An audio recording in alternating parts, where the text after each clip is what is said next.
Assalamualaikum warahmatullahi wabarakatuh.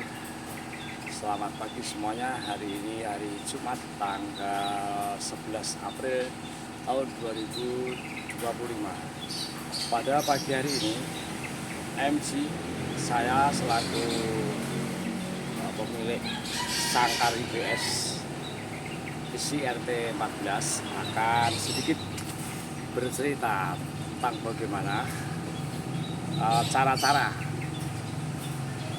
merawat burung pipit kaji, ya, burung emprit kaji, tetapi bagi para pemula tentunya nanti akan kita perjelas bagaimana cara merawat. Kalau bahasa Jawanya emprit kaji, ya, emprit kaji, atau kalau di Sangkar IBS ini Sangkar IBS, ya, seperti ini. Dan ini burungnya kelihatan ya, ini masih anakan, ya, belum trotol emprit kaji. Karena kalau sudah besar, ya, itu nanti bisa mahal insya Allah, ya.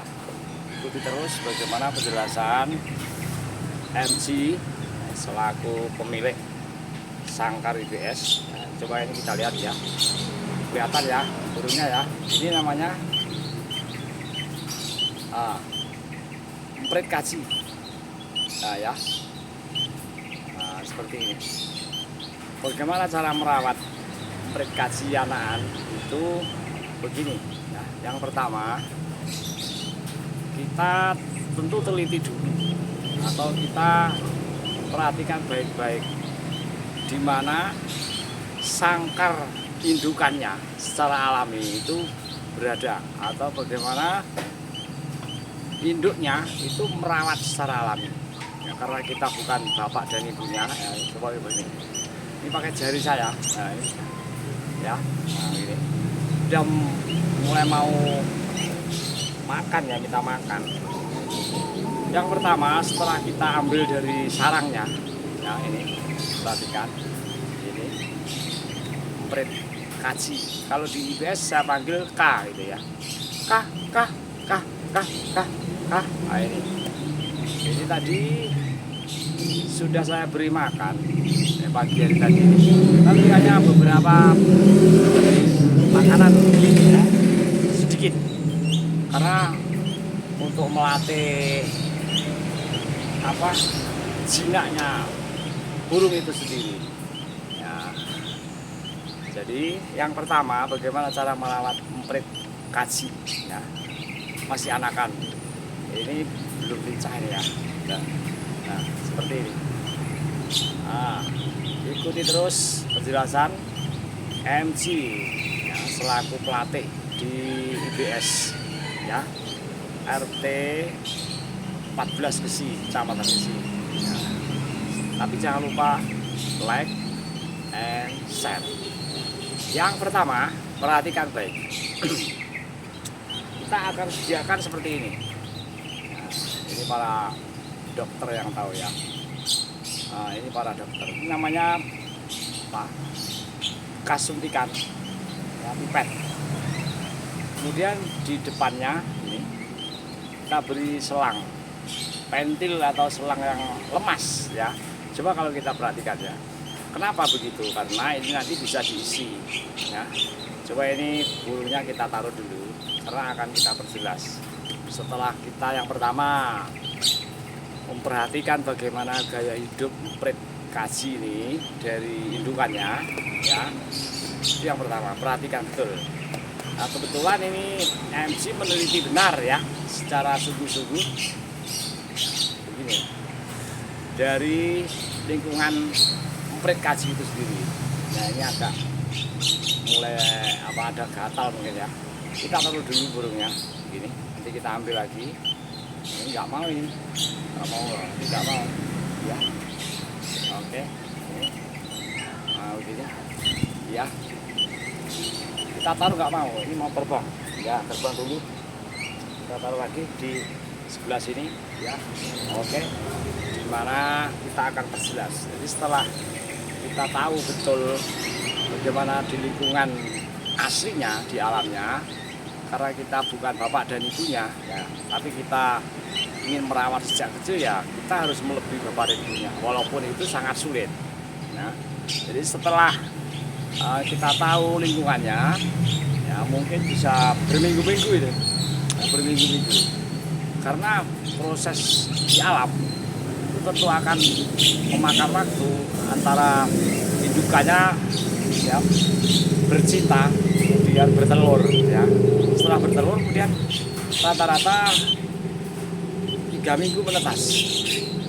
Nah, kalau sudah menetas berarti kita memperhatikannya lingkungan burung secara alami itu biasanya baik di kompleks-kompleks sekolah ya, gedung-gedung bertingkat di kota itu ada emprit kaji seperti ini. Nah, kita tidak membahas masalah nama, kenapa emprit kaji itu dipanggil kaji. Kalau dalam syariat Islam itu sebenarnya haji ya, perilaku haji, peribadahan haji itu dilakukan hanya setahun, seumur hidupnya sekali. Nah ini burungnya ini, karena ini kalau dewasa mungkin orang-orang dahulu nanti akan kita bahas mengapa emprit ini, pipit ini diberi nama emprit kaji ya. Kita taruh dulu, tapi kita akan tidak membahas masalah itu. Kemudian yang kedua, tugas kita adalah memisahkan burung ini. Kita ambil dari indukannya secara alami. Nah mungkin dia indukannya itu sedang terbang mencari makanan untuk ini ya, untuk anaknya ini. Nah tapi jangan lama, paling tidak seminggu lah atau 8 hari. Sebab kalau sudah lebih 10 hari terbang ini, terbang antar ranting, nggak bisa kita tangkap ya. Kalau burung kajinya itu membuat sarang di gedung-gedung bertingkat atau pohon yang tinggi, biasanya di luar sekolah perkotaan seperti itu. Nah kita taruh kembali. Yang kedua, kita segera cari seperti ini, alat seperti ini untuk memberi minum dan makan ya. Kemudian peralatan untuk menyampur makanan ya, di toko-toko burung banyak ya. Nah, fungsinya apa? Fungsinya bisa seperti ini. Lihat ini untuk memberi makan nah, seperti ini. Mudah saja ini. Itu yang kedua. Nah selanjutnya, kalau sudah nanti agak dewasa sedikit, katakanlah 1 bulan ya, kita sediakan ini beras ya. Beras yang sudah kita hancurkan kecil-kecil, jangan besar-besar seperti ini. Ini berasnya. Nah ini bisa kelihatan kan? Oke, kita lanjutkan setelah beras ya. Kemudian kita sediakan air. Nah seperti ini. Botolnya tidak saya, mereknya tidak saya perlihatkan ya. Nah, setelah kita sediakan seperti ini air, itu mencampur ya, mencampur semua jenis makanan dan untuk memberikan minuman. Dari mana? Dari pipet ini. Karena jangan sampai terlambat memberikan minuman. Burung itu lebih baik banyak minum daripada dia telat makan ya. Seperti ini caranya. Itu yang ketiga. Nah, selanjutnya setelah burung ini kita berikan makan dan minum, kalau seperti ini usianya baru sekitar 9 hari ya, 9 hari sudah mulai mau terbang, tapi ini agak lapar ya. Coba mohon maaf karena ini di lingkungan Sangkar IBS banyak burung yang berkicau ya. Itu semuanya dulu jaringan kita beli di Yombyuan itu, dan kita masukkan ke dalam Sangkar IBS yang ukurannya sudah kita jelaskan di penjelasan yang lain, di YouTube yang lain, YouTube MC ya. Itu ukuran tingginya di Sangkar IBS itu ukuran tingginya 3,75 meter. Nah, nanti di akhir akan kita perlihatkan fotonya atau gambarnya. Nah kemudian di apa, coba ini perhatikan lebarnya, mohon maaf, lebarnya itu 250 cm. Jadi luasnya nanti bisa kita hitung, tapi karena kita hanya ingin menjelaskan pagi hari ini, hari Jumat tanggal 11 April tahun 2025, tentang bagaimana cara merawat mempergaji anakan sejak awal sampai ia jinak pada kita.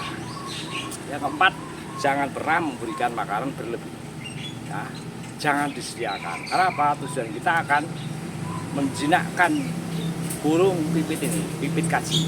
Kenapa harus jinak? Ya karena memang untuk apa kita merawat sejak anakan?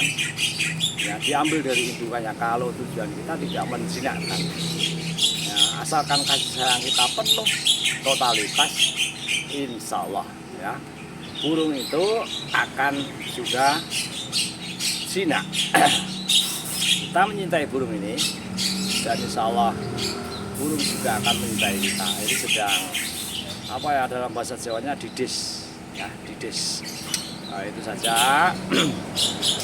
Khusus bagi para pemula, jangan lupa like ya.